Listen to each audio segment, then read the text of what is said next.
Bienvenue à la communauté d'études quotidiennes de la Bible. Tout le plaisir est pour nous de partager avec vous un morceau du pain de vie que le Seigneur a mis à notre disposition. Nous allons ensemble, encore une fois, étudier la leçon de l'école du sabbat. Mais avant, prions le Seigneur. Dieu Toi Saint, merci pour ce que tu as mis ta parole à notre disposition et tu nous ouvres les yeux un peu plus chaque jour. Nous te remercions parce que tu es et tu as la parole qui donne la vie. Donne-nous de te servir fidèlement. Donne-nous de la partager au monde entier. De te partager au monde entier. Au nom de Jésus, nous te prions. Amen. Nous étudions cette semaine la leçon 12 qui a pour titre « Les derniers événements de la terre ». Le verset à mémoriser « Achète la vérité et ne la vends point. La sagesse et l'instruction et l'intelligence. » Proverbe 23, verset 23. Aujourd'hui, le titre de la leçon, c'est « Scellé pour le ciel ». Nous avions vu la semaine dernière la marque de la bête. Ceux qui sont scellés avec Satan, de par leur choix, leur comportement, leur façon de penser. Et aujourd'hui, nous voyons ceux qui sont scellés par Dieu et pour le ciel. Dans la grâce qui va venir, il y aura toujours un faible reste des hommes et des femmes qui ne fléchiront pas les genoux devant le mal, qui n'accepteront pas d'adorer sous aucun prétexte les hommes, les statues qui seront mises à notre disposition, ou du moins qui nous seront imposées à travers le monde. Il y aura des hommes comme Shadrach, Meshach, Abednego, Daniel, les hommes qui ont dit non pour le Seigneur. Mais ces hommes auront cette capacité de dire et d'agir selon la volonté de l'Éternel parce qu'ils seront scellés par le Saint-Esprit. Autrefois, les sceaux attestaient de l'authenticité de documents officiels. Il s'agissait d'une marque distinctive ou individualisée. Et puisque le conflit final tourne autour de l'adoration, il y aura obligation de faire un choix. Le choix de se soumettre à l'autorité de Dieu ou celui de se soumettre à l'autorité de Satan. Autour de cette même adoration, de ce même sujet qui est l'adoration, l'autorité du diable, l'acceptation de l'autorité du diable sera marquée. C'est ce que nous avions vu la semaine dernière, la marque de la bête. Mais ceux qui au contraire acceptent Jésus, sa vérité, et obéissent à ses paroles, auront le sceau de l'Éternel.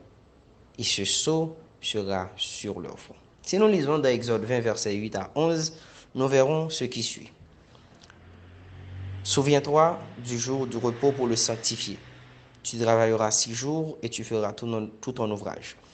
Mais le 7e jour est le jour du repos de l'Éternel ton Dieu. Tu ne feras aucun ouvrage, ni toi, ni ton fils, ni ta fille, ni ton serviteur, ni ta servante, ni ton bétail, ni l'étranger qui est dans tes portes. Car en 6 jours, l'Éternel a fait les cieux, la terre, la mer et tout ce qui est contenu. Et il s'est reposé le 7e jour. C'est pourquoi l'Éternel a béni le jour du repos et l'a sanctifié.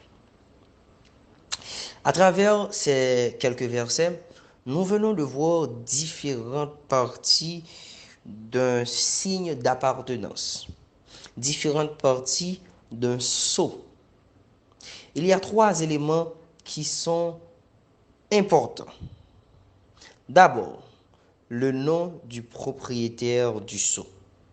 Il est dit, c'est le jour du repos de l'Éternel, ton Dieu.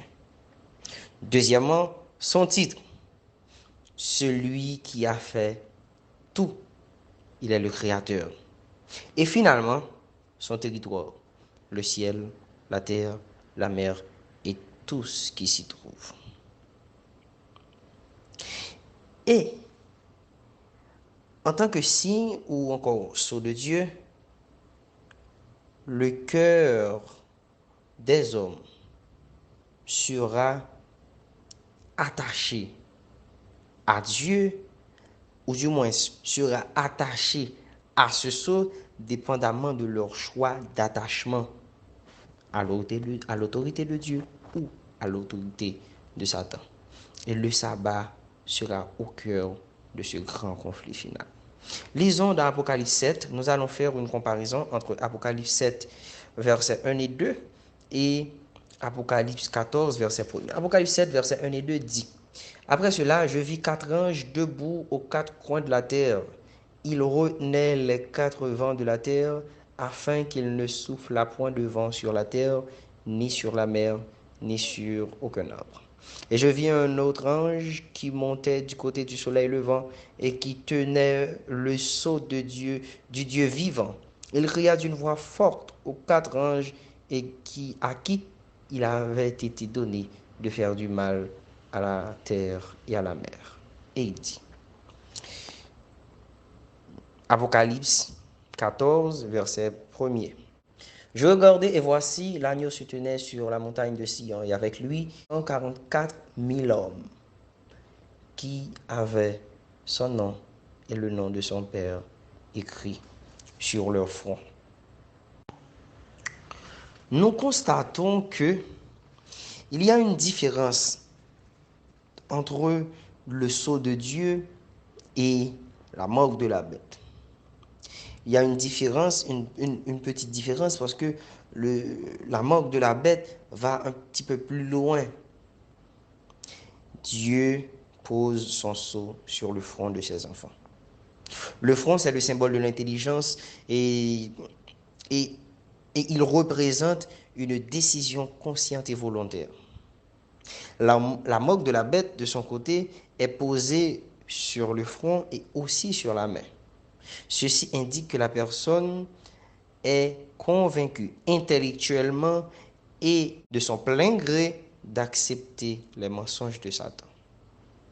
Ce qui veut dire, accepter le sceau de Dieu ou la marque de la bête sera un choix volontaire.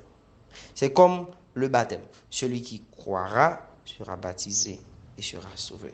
Celui qui acceptera le sceau de Dieu l'aura, l'obtiendra. Celui qui acceptera la marque de la bête l'obtiendra. Ce sera un choix volontaire.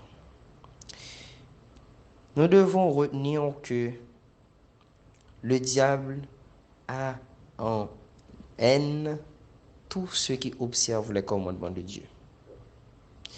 Et la grande controverse atteint son comble quand le dragon, en parlant de Satan, fait la guerre au faible reste, en parlant de ceux qui gardent les commandements de Dieu et qui ont la foi de Jésus.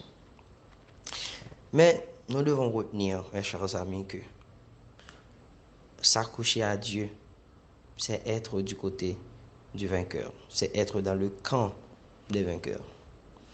Je vous invite à faire votre choix dès aujourd'hui. Avec qui vous voulez marcher, avec qui vous allez marcher, avec qui vous marchez aujourd'hui. Moi, je choisis d'être scellé pour le ciel. Et vous? Quel est votre choix?